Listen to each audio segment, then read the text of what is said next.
सड़क का रहस्य हॉरर सौरव लाया है आपके लिए। यह घटना एक गर्मी की छुट्टी के दौरान की है। काजल, जो एक खुश मिजाज और समझदार लड़की थी, अपने माता पिता और छोटे भाई के साथ अपने दादी नानी के घर जाने के लिए निकली थी। घर से लगभग 200 किलोमीटर दूर एक छोटा सा गांव था, जहां उसकी दादी रहती थी। काजल और उसका परिवार तैयार होकर सुबह के समय अपनी यात्रा पर निकले थे। गाड़ी में काजल, उसकी माँ, पिता और छोटा भाई था। रास्ता साफ था और मौसम भी बहुत अच्छा था। सब खुश थे क्योंकि यह यात्रा उनका मनपसंद था। काजल हमेशा अपनी दादी के घर जाने का इंतजार करती थी। गांव का वातावरण शांत था और वह अपनी नानी के साथ कुछ समय बिताने का सोचकर खुश थी। लेकिन तभी कुछ अजीब हुआ। रास्ते में चलते चलते गाड़ी अचानक से रुक गई। काजल के पिता ने गाड़ी को दोबारा स्टार्ट करने की कोशिश की, लेकिन गाड़ी का इंजन चालू ही नहीं हुआ। लेकिन तभी कुछ अजीब हुआ। रास्ते में चलते चलते गाड़ी अचानक से रुक गई। काजल के पिता ने गाड़ी को दोबारा स्टार्ट करने की कोशिश की, लेकिन गाड़ी का इंजन चालू ही नहीं हुआ। काजल की माँ घबराते हुए, क्या हो गया?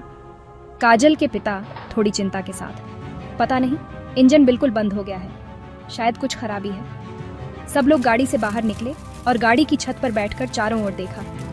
रास्ता सुनसान था और दूर दूर तक कोई भी दिखाई नहीं दे रहा था। गाड़ी का इंजन तो खराब था ही, ऊपर से मोबाइल नेटवर्क भी नहीं मिल रहा था।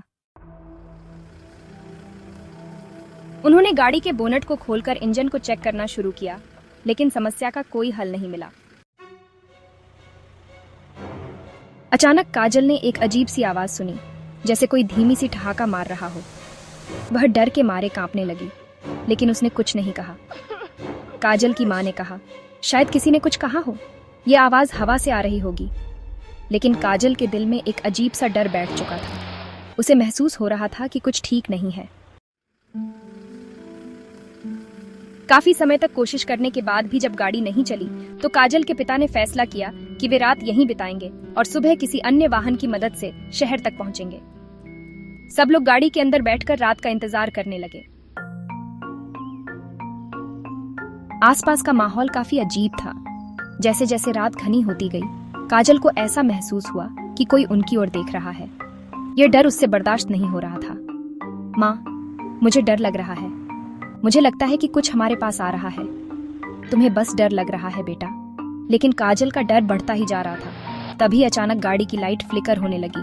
काजल की आंखों के सामने अंधेरा घना होने लगा और फिर लाइट पूरी तरह से बंद हो गई। गाड़ी के अंदर सन्नाटा छा गया। उसके बाद जो हुआ वह काजल के लिए कभी न भूलने वाली घटना बन गई। गाड़ी की पिछली सीट पर एक महिला का रूप दिखाई दिया, जो सफेद कपड़े पहने हुए थी और उसका चेहरा कटा हुआ था। वह महिला कुछ कहने की कोशिश कर रही थी, लेकिन उसकी आवाज अजीब सी थी, जैसे वह किसी और दुनिया से आई हो। क्या देख रही हो? वो देखो। लेकिन जब सबने उसकी ओर देखा तो वहां कोई नहीं था। गाड़ी की पिछली सीट पूरी तरह से खाली थी। काजल की धड़कन तेज हो गई थी। वह अब तक डर से कांप रही थी। अगले दिन सुबह जैसे ही सूरज उगा, काजल के पिता ने एक ट्रक वाले से मदद ली और गाड़ी को किसी मैकेनिक के पास ले गए। गाड़ी के इंजन की समस्या को ठीक करने के बाद जब काजल के पिता ने ट्रक वाले से पूछा कि क्या इस रास्ते पर कुछ अजीब घटनाएं घटी हैं, तो वह आदमी बोला, यह रास्ता काफी पुराना है। कहते हैं कि यहाँ एक महिला की आत्मा बसी हुई है। कई लोग कहते हैं कि उन्होंने रात के वक्त सफेद कपड़े पहने हुए महिला को देखा है।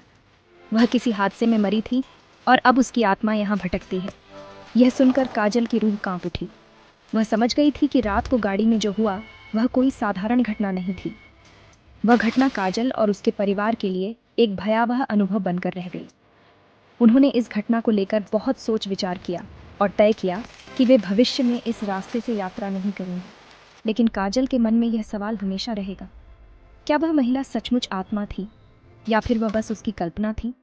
जो भी था, वह रात और वह सफेद कपड़ों वाली महिला काजल के जीवन की सबसे डरावनी याद बनकर रह गई। आपको क्या लगता है कि क्या वो आत्मा सच में थी या सिर्फ वहम?